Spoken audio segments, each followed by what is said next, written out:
Hi, Cat's Cradle here. I noticed when going through my pantry recently that I had a backlog of applesauce, and I want to use it up in one of my favorite recipes today and thought I would show you. This is applesauce I canned back in 2008. It was a great apple harvest that year. This applesauce is still wonderful. I just opened it a minute ago just to check that. And so I'm going to show you how to pull this applesauce nut bread together. It's so simple. You're going to love it. It just contains basic pantry staples, and if you've got applesauce to go along with that, then you're good to go. So here's how it goes. You put the wet ingredients in first. In go my eggs. The recipe will be posted below for you, so you don't need to worry about getting all that right now. In goes my oil. Today I happen to be using sunflower oil. I'll scrape that out in just a minute. My milk.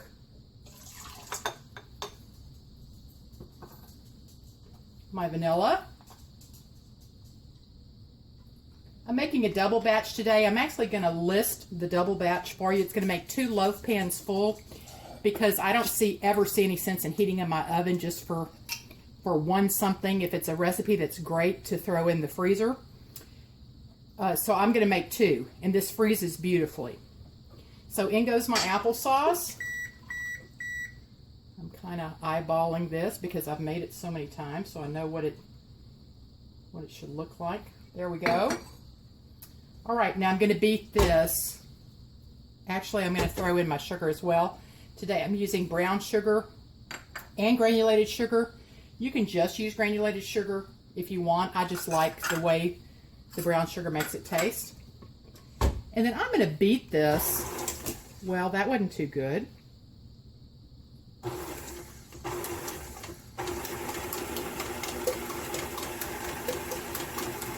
Hey, real life happens, folks.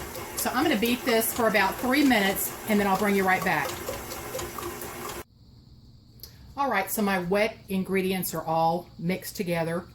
I beat that for maybe 2 minutes just to be sure it's all incorporated. And now my dry ingredients are going to go in. So here's my flour, and into my flour I'm going to put my spices, which today are cinnamon and nutmeg.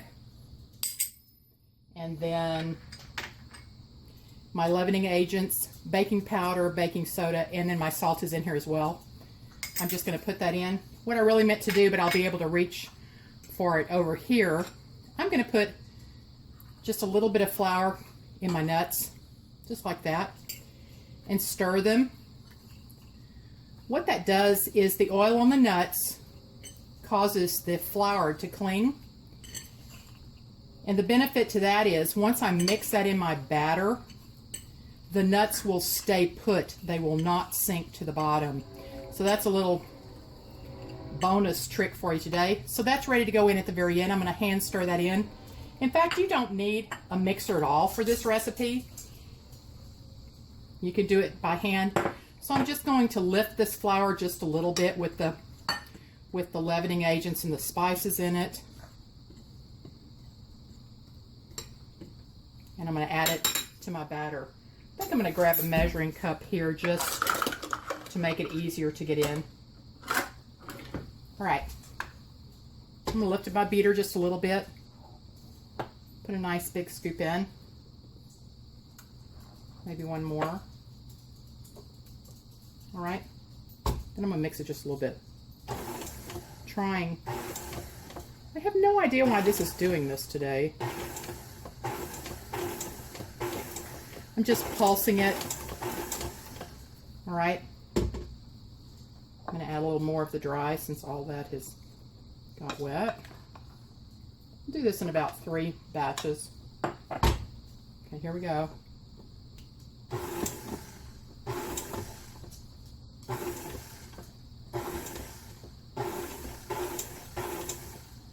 I'm using this new scraping paddle for the first time. I've never had my mixer do this.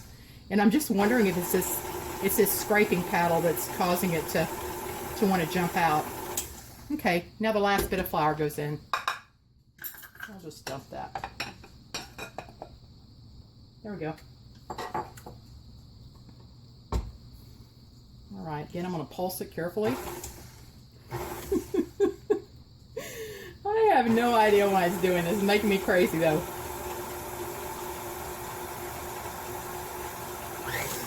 Hey, one thing about the Cat's Cradle channel is that I'm never going to delete the mistakes. You're going to see it because I live real life here in this kitchen, and this is just part of it. So if a little flour jumps out, I'm going to do what you do. I'm going to wipe it up off my clean counter and throw it back in. So let's just finish mixing this.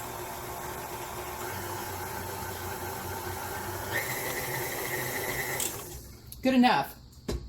Now, if you want a tender cake or bread, any kind of pastry like that, the secret is to not overbeat.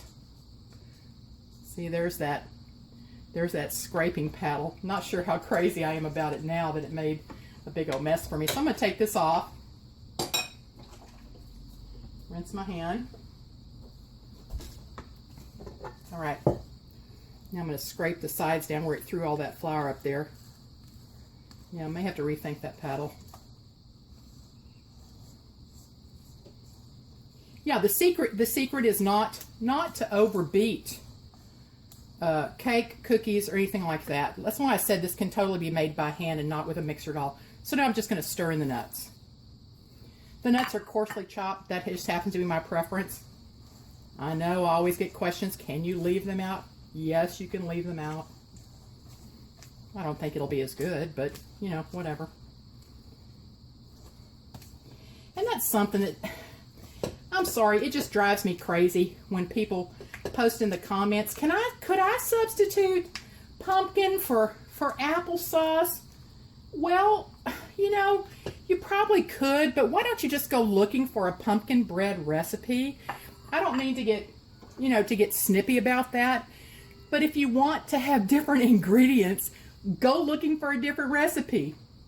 Okay, A, can you move the camera just a little bit? We're going to load it up over here on the stove. I have 2 loaf pans that have been greased and floured, and I'm going to just divide it between the 2 of them. I just eyeball it. Just kind of some here, some there, some here, some there. Trying to make them fairly even.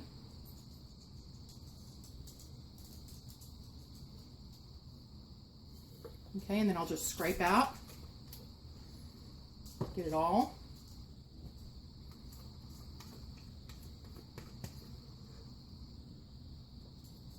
This is just such an excellent way to use up applesauce. We love apple butter and we like dried apples.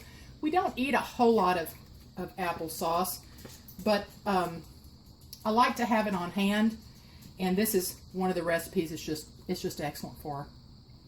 Okay, so I've just about got it all in there. All I do is just hit these just to be sure the air bubbles are out and to level them.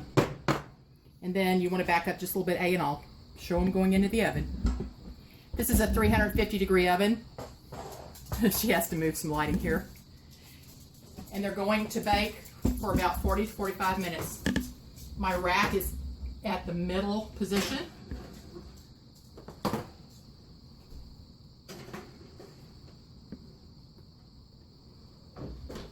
And there they are, and you've seen it start to going in the oven except for the minute that the wet ingredients were baking. That's how simple this is. I'll show you when it comes out. All right, I believe they are ready. I test with a toothpick inserted in the very thickest part of the loaf. And it comes out with just a few crumbs clinging to it, which is perfect. Oh, and there's my timer. Let me turn it off here. All right, so I'm going to bring them out. And what I like to do is cool them on a rack for 10 to 15 minutes. I'm just going to let them cool right there on the top of the stove.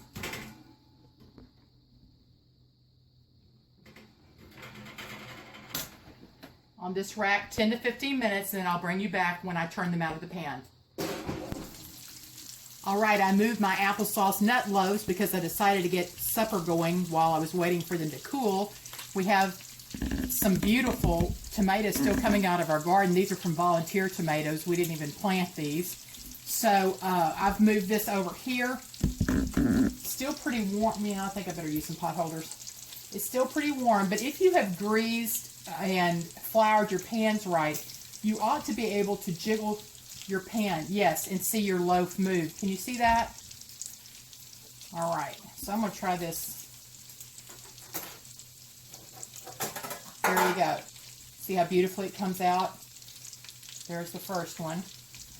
I think I'm going to let it cool on its side, because when they're really hot, if I lay this really soft side down here, it will take on the pattern of the cooling rack and want to try to stick. I think I can do this without, no I can't. Okay, here we go. Beautiful. Oh, that's interesting. Do you see what that is? That's not a burn spot. That's a little clump of brown sugar that just kind of melted on the bottom. Okay, so I'm just going to leave that right there. In about 10 minutes, I'm going to turn them flat and let them cool for about another 10 minutes, and then we'll cut a slice and see what Prepare thinks about them. All right, the loaves are cooled. They're still a little bit warm, but they're not hot. It's a perfect time to slice them. And you can see here, you barely see any of the cooling rack grids on the bottom, so that's a good thing. One of the important reasons to cool this in the pan for 10 or 15 minutes like I did is that it allows the ingredients to come back together and to tighten up a little bit. And in that tightening up, they pull away from the sides of the pan, and that makes it much easier to get out. Also, the sides, when you leave that hot loaf in the pan, it lets it sweat just a little bit, and the sweat will loosen your cake or your loaf or whatever you're baking from the sides of the pan. Now, some people will say, oh, well, that'll make the sides soggy. Well, that's true if you leave it in there until it gets cooled. But if you take it out and put it on a cooling rack, the moisture that was on the sides of your loaf will evaporate, and this is just, it's not moist at all. Okay, so here we're going to slice it. I'm going to slice the first slice is usually a little firmer, and then I'm going to slice one more slice here. I actually like the end piece myself. Look how beautiful this is. Gorgeous. It just says fall to me. I love cooking with apples in October and November. I'm going to slice this in a piece so I can hand to Prepare so she can tell you what she thinks of it. It is really good. I think I'm going to have a little piece as well. Wow, that's delicious. It's tender and yummy. The little fruit fly even found it. It's been hovering over my tomatoes, but has decided to come partake of the applesauce loaf. One of the things I like about this loaf is it's easy to transport, it's easy to pack. It's great to take on a picnic. It's wonderful to pack in a school lunch.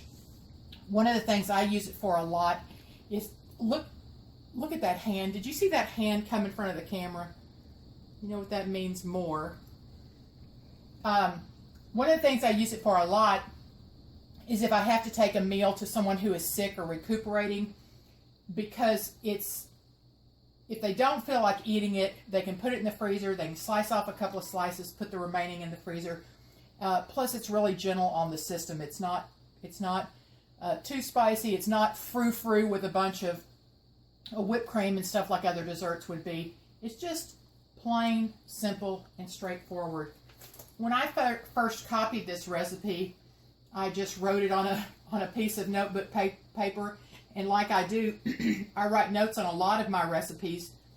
In this one, in fact, I can tell the ink I used here is a little different, so I know that I added salt to the recipe. It didn't originally call for it, so I added it here. But I also wrote in blue here, very good, very easy. That was true 25 years ago when I first made this recipe. It's true today. I hope you'll try applesauce nut bread. Remember, the recipe makes 2 loaves. If you only want to make 1, then you just will half the ingredients. I hope you love this. It just rings of fall. It's great with a cup of warm cider. So easy to make. Goes together so simply with just your normal kitchen staples. Let me know how you like it. Until next time, this is Cat's Cradle and Prepare.